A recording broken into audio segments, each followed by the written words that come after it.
Some people can go ahead and make that jump, thank God, into from, say, anger, all the way up to hope, and they can sort of skip frustration, and that's a good, it depends on your capacity. Yeah. So there's a little information on the emotional scale, but take it one day at a time. You know what I mean? That's my advice anyway for people who are at the bottom of the bottom, depressed.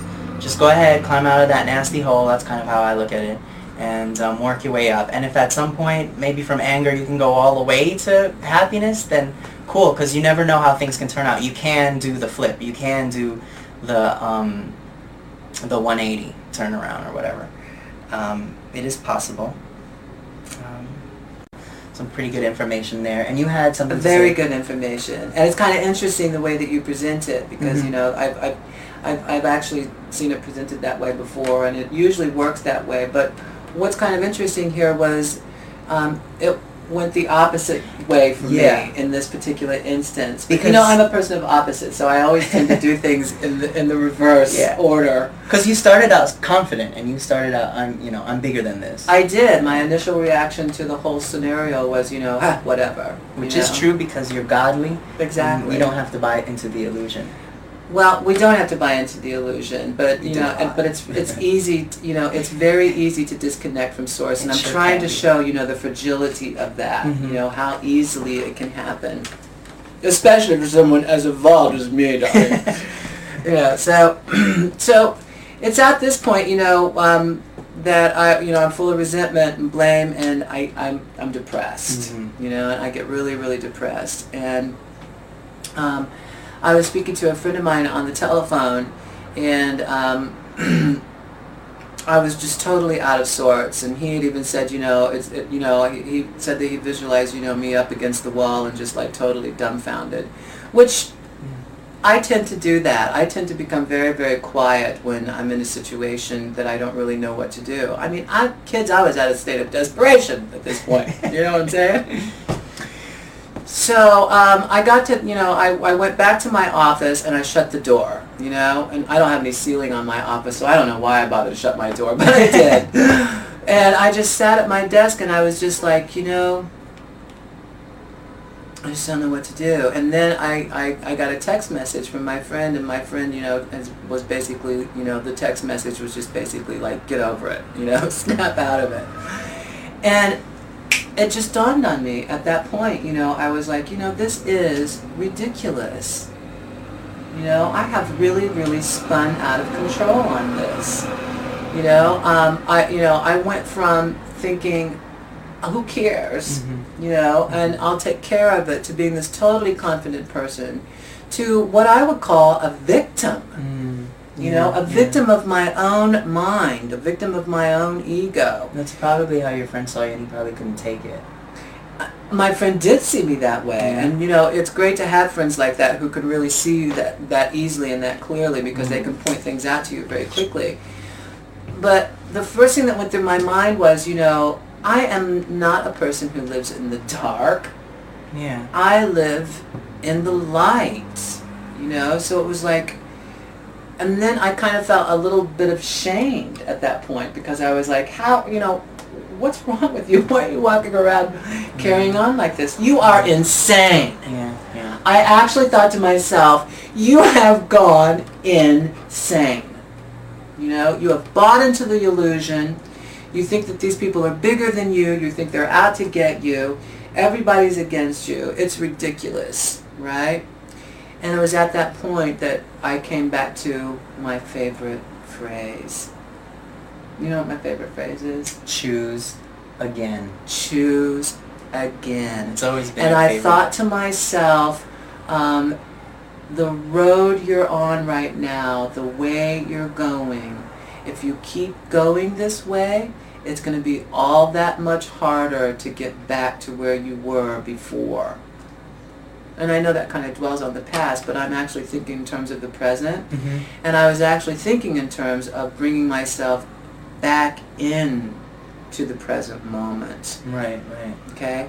So it was at this point where I felt I was like winning the battle from the illusion. You were, And I was returning to source. yeah, yeah. And as soon as I thought, choose again, I felt the burden begin to lift off of me. Just a change in perception. That's A the change in miracle. that's the miracle. That's what Course in Miracles is all about. That is the miracle. So I then, started thinking to myself, this is ridiculous. You've got to return to trust, and just know that, this is going to pass. It's a worldly thing. Yeah. You're not governed by the laws of this planet. You're governed by a law within you. Right. And to have patience with myself. And, I firmly believe that, our only real purpose on this planet is to experience joy. Yeah, I really do believe that. Yeah. And by this point, this is gonna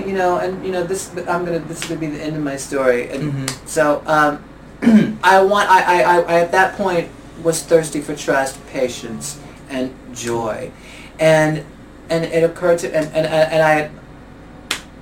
I just changed in a matter of seconds. In a matter of seconds, I was turned around, and I thought to myself, in spite of all of this that I've gone through over these past 5 days of hell, is that I'm still grateful. Yeah. I'm still full of gratitude that I can actually see it. Because I think a lot of times, people tend to just go through this, and probably every day of their lives. You know what I'm saying? Yeah. So, just in that instant, it was. I would call it a miracle. Absolutely. Yeah.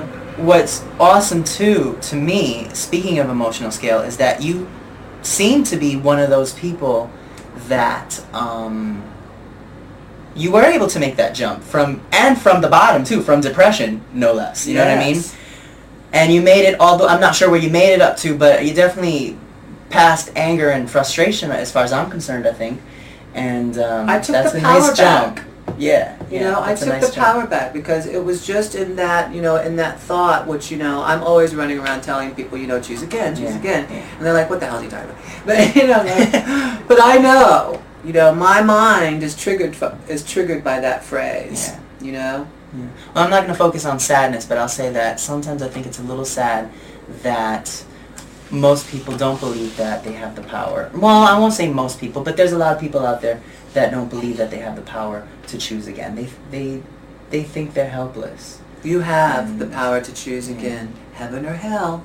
Heaven, right? Which do you choose? That's the real heaven or hell. Yeah. I believe. Absolutely. All of those low-laying Vibration. emotions, all those things, that's the little hell on earth.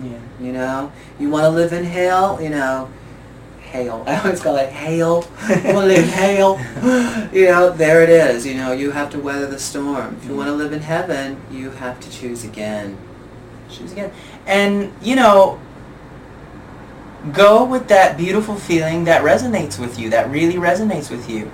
God is here. God is within you. And He'll let you know when you're feeling good. And that's all He really wants.